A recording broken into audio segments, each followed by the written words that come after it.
Hey, it's NPR's Book of the Day. I'm Andrew Limbong.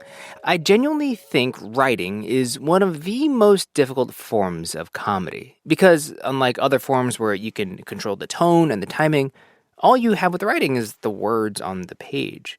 Today on the pod, we've got two books taking very different routes to humor. Up ahead, a satire about a Civil War flag twirler. But first, That's How They Get You is an anthology of comedic essays exploring Black life in America today. The writer Damon Young put it together, and he talked to NPR's Juana about how, while the topics differ, they're about parenting and marriage and Invisalign, they all are, in part, about shame. That's ahead. This message comes from Capital One. With the Spark Cash Plus card from Capital One, you earn unlimited 2% cash back on every purchase and get big purchasing power so your business can spend more and earn more. Stephen, Brandon, and Bruno, the business owners of SandCloud, reinvested their 2% cash back to help build the company's retail presence. Capital One, what's in your wallet? Find out more at CapitalOne.com/SparkCashPlus. Terms apply. This message comes from Schwab. Everyone has moments when they could have done better. Same goes for where you invest. Level up and invest smarter with Schwab. Get market insights, education, and human help when you need it. Support for this podcast and the following message come from Delta, committed to the communities where their employees live, work, and serve. Delta First Officer Pilot Monique Grayson shares why she believes in the value of giving back. Volunteering helps because it gives you an opportunity to see a different perspective. There's so much in the world that we'll miss. But when you take a moment to spend time with somebody else, to pour into somebody else, your perspective changes. You start to see the importance of being the change you want to see in the world. It helps people reach their goals when you have someone showing that they care. And when people feel cared for, they perform differently. Their confidence changes. This person is supporting me. And then not only that, it holds them accountable too. Because if the person that's supporting you is in a position where you want to be at, let me go ahead and put my best foot forward. At least that's how I would think about it. Delta, committed to giving back for 100 years. What do you do if you hear from someone about a really difficult life moment, losing a mother, a baby, facing completely unfair treatment at work? What do you do with those stories? If you're Damon Young, you probably put them together in a collection of comedic essays. This was me just trying to reach out to people who represent, I guess, the expansiveness, the virtuosity, the range of Black humor. To be clear, when he says Black humor, he is not talking about heavy or taboo topics. He means humor coming specifically from Black American voices. Damon Young is a columnist, culture blog founder, and podcast host, among many things. And he tapped fellow writers, including Roy Wood Jr., Clover Hope, Wyatt Cenac, and many, many more for a new anthology called That's How They Get You. My only directive for people was to be funny. And it wasn't necessarily like, okay, be funny, ha, tell knock jokes. It's like, be yourself. Mm-hmm. And because I know who you are and I know what you're capable of, I know that you're going to be funny. I asked Young more about the impetus for this new collection and why the stories can feel universal no matter where we grew up. The premise of my intro is that Black American humor is the best American humor. And I believe that because I believe that we have to be the most honest about America, about who America is, what America is, and when you're people who has been vulnerable the entire time, right? You pay closer attention. And I think that sort of clarity, that sort of honesty, that sort of like reckoning, the best humor comes from that. I never like to ask people to pick favorites because it's like picking your favorite child, and that is unfair. Mine. But... If you're asking my favorite essays, I'm going to say mine. It's yours. All right, tell us about it. Tell the people about it. Okay. So I originally, it's about my relationship with my teeth. Mm-hmm. And it's a maybe 1,800 word long sentence. I wanted to take the reader into the stream of consciousness that I experience when I'm thinking about my teeth. I'm thinking about the relationship with shame. I'm thinking about, the relationship with class and getting Invisalign and then leaving the house the first time with my Invisalign and all of a sudden it's like, oh, can I smile? can I take a selfie now? Can I do all these things that I was gun shy about before? But okay, if the answer to the question that you were going to ask. You think you know the question I was going to ask. Well, here's the thing, though. I wonder, like, you've got all of these amazing contributors who have written, and is there one submission that you either opened up in your inbox or picked up the paper and you were like, this is just so dang funny, it has to be in here? Well, I think an essay like Hillary Crossley Coker's, right, where she writes about, and Hillary's a great friend of mine, where she writes about having a miscarriage. Yeah. And it's also weirdly an essay about marriage. It's the miscarriage is kind of the plot, but the marriage is the story. Yeah.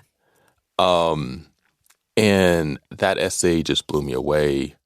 There's this moment that stuck with me where she's writing about how she is still having this miscarriage. Her husband is useless to her because he's hurt himself. Her colleagues are doing their normal whatever it is they're doing at work, and yet she is still enduring and showing up. Mm-hmm. What is it about our humor that can be such a salve when we're talking about and living with the humor that can come through something as deeply painful as a miscarriage? I mean, I think it's a necessity. It's a necessity that is just born out of our experience. And it's like, yeah, true. Okay, whatever. But I still have to live.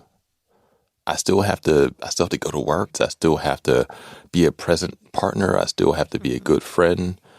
And I still have to laugh.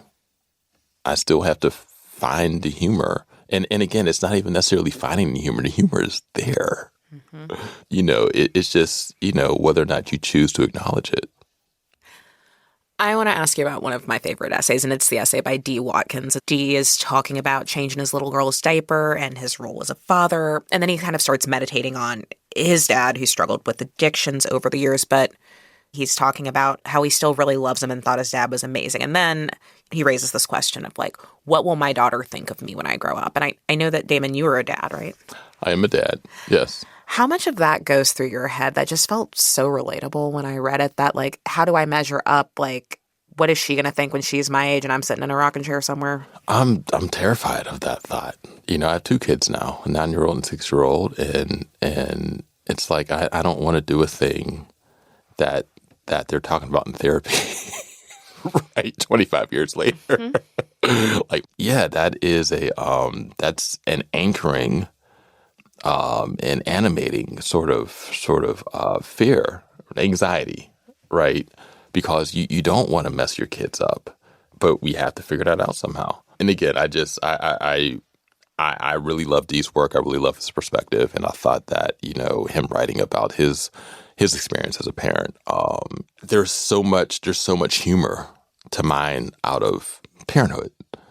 My son says something, and I ask him, excuse me, and he says, I wasn't talking to you, Daddy. And it's like, okay, what am I supposed to do with this? Because it's true. He's telling the truth.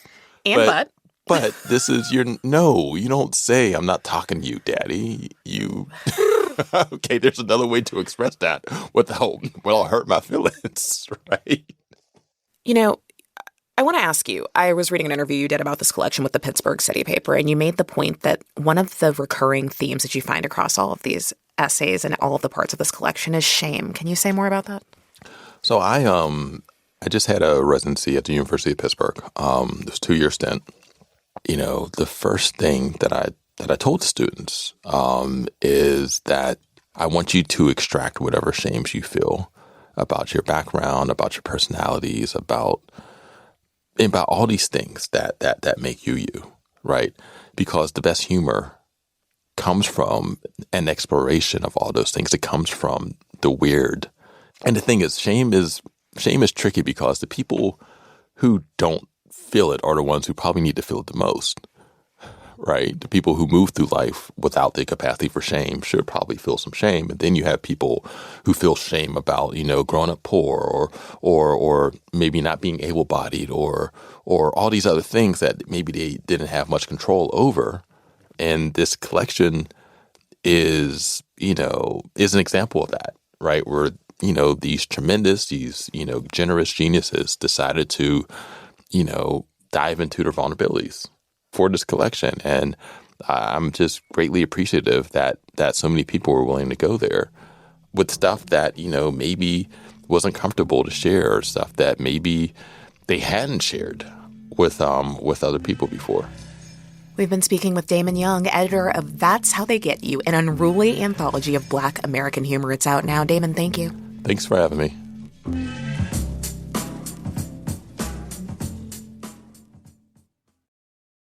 Support for NPR and the following message come from IXL Learning. IXL Learning uses advanced algorithms to give the right help to each kid, no matter the age or personality. Get an exclusive 20% off IXL membership when you sign up today at IXL.com/NPR.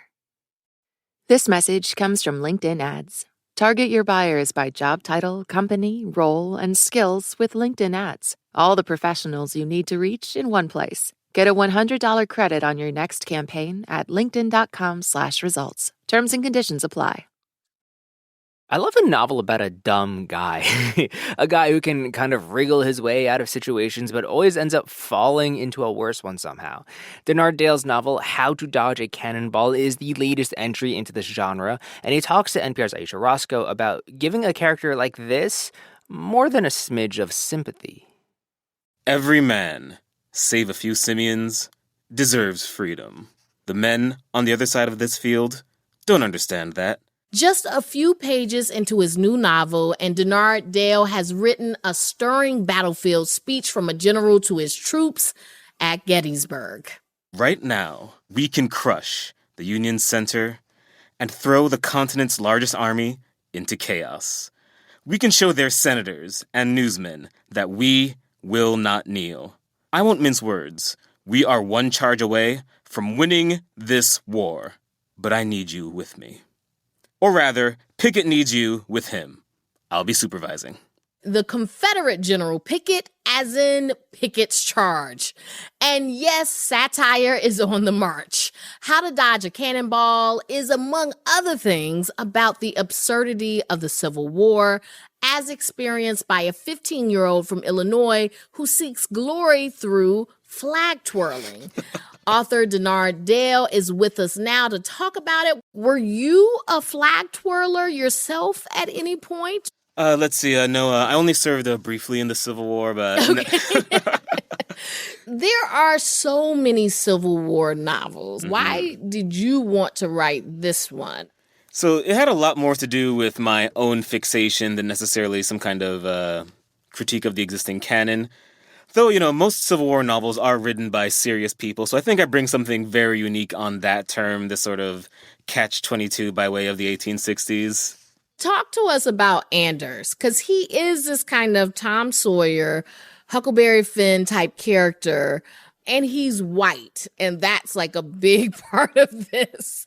So Anders' voice was kind of one of the main impetuses for me writing this. He is someone who has this narrow experience. He has these very tilted viewpoints coming at him. He's trying to sort this information. I mean, he is deluded, but the reason is he does not really have a better bank of information to work from. And then he is just thrown into the pool of the world, and he is essentially learning about the world, unfortunately, in the most active, bullet-ridden, high-risk way possible. Sometimes when you write comedy, it's nice to go with sort of a pure fool or a pure idiot. But with him, I tried to do someone who had a lot of strong sort of, I guess you'd say quantitative or mechanical intelligence, but was just not equipped for the social maelstrom that he is being thrown into, especially at his age. He is convinced that his tiny slice of this war, maintaining morale, performing for soldiers, is the most important thing. He takes it very seriously, and he is very critical of others who try to do it. Oh yeah, his ego is wrapped all the way around this thing. In his head, he is the Mozart of spinning this flagpole around. And it seems like Anders, his primary motivation at first is to survive. Because, the thing about it is he twirls for the Union, then he switches sides and he twirls for the Confederates. And then he switches back to twirl for the Union. But this time he attaches himself to a black regiment And then he goes around telling everyone he's an octoroon. None of the black soldiers really buy it, but they just kind of let him in. Why do you think they accept him? So right off the bat, it is clear that this kid who has no idea what he's doing is a breed of misfit. And they are in this extremely unenviable position where they are being told they have to, fight to earn or deserve their freedom. That's sort of an idea I interrogate throughout all of this. And I think being in that position gives them a little more sympathy than they might have otherwise. And this one figure, Gleason, who he calls himself a scientific playwright, he's kind of a Jules Verne. It's very important that he meets Gleason first because he's someone who's a very true believer in America as pitched, in earning this place in America, that this is the moment for Black America, that it can all be okay from here. And that affects how he treats this kid who comes in, just runs in shouting, "Hi, I'm an octoroon," and he just sort of nods along like, Yeah. Okay, I can work with this. Anders also kind of unwittingly discovers this plot that's happening while the Civil War rages. And there's this showdown with a surprise bad guy, Wendy Ross, the daughter of Betsy Ross. It turns out she's a master flag twirler. Can you read a little bit from their flag twirling smackdown? He started with a crouched walk the eagle, sweeping the pole under his foot and hopping over. Wendy matched it. She performed a varial flag spin. He matched it. Anders performed a Delaware crossing, spinning the pole on his left knee while imitating Washington's favorite pose. Is this kind of like a, you've been served type thing? That is exactly the frame. I essentially took the type of movements you would do in breaking or b-boying, and I used a lot of sort of stylistic affectations or vocabulary style of skateboarding. Like, it says varial flag spin. Okay. It's just like a game of skate, basically.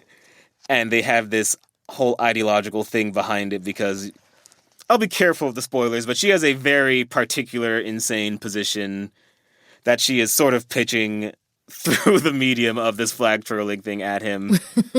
But she has a retro perspective on what the country is and where it should go. And it is kind of a thread that underlies a lot of the psychology of long-term politics in America. You can still sort of see it play out in very strange ways today, essentially this royalist streak. And Anders essentially has to come in and try to represent this sort of baseline sanity for the people that are, living day to day here. Yeah.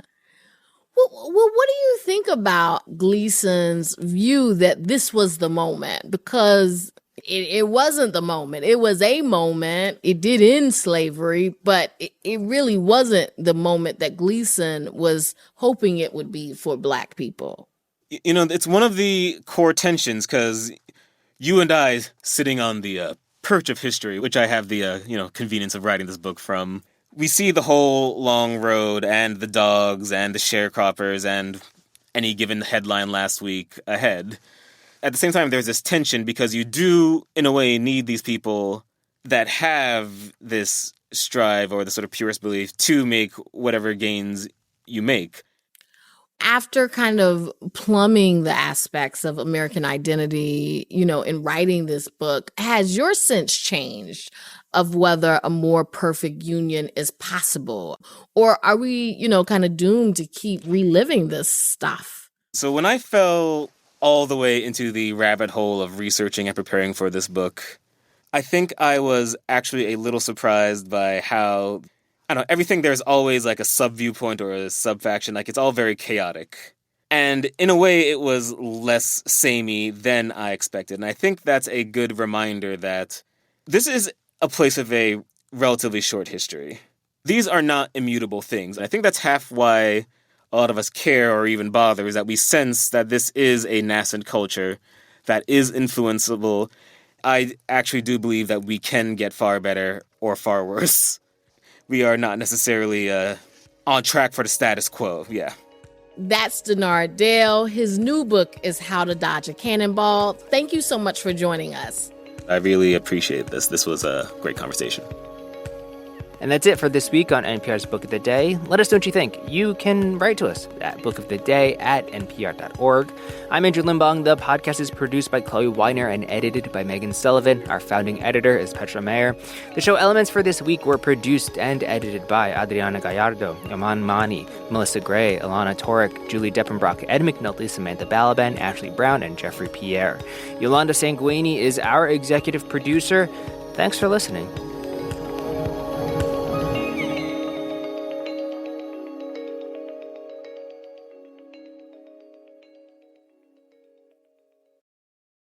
This message comes from Mint Mobile. If you're tired of spending hundreds on big wireless bills, bogus fees, and free perks, Mint Mobile might be right for you with plans starting from $15 a month. Shop plans today at mintmobile.com/switch. Upfront payment of $45 for 3-month 5 GB plan required. New customer offer for first 3 months only. Then full price plan options available. Taxes and fees extra. See Mint Mobile for details. This message comes from LinkedIn Ads. One of the hardest parts about B2B marketing is reaching the right audience. That's why you need LinkedIn Ads. You can target your buyers by job title, company, role, seniority, and skills. All the professionals you need to reach in one place. To get a $100 credit on your next campaign so you can try it yourself, just go to linkedin.com/results. That's linkedin.com/results. Terms and conditions apply. Only on LinkedIn Ads.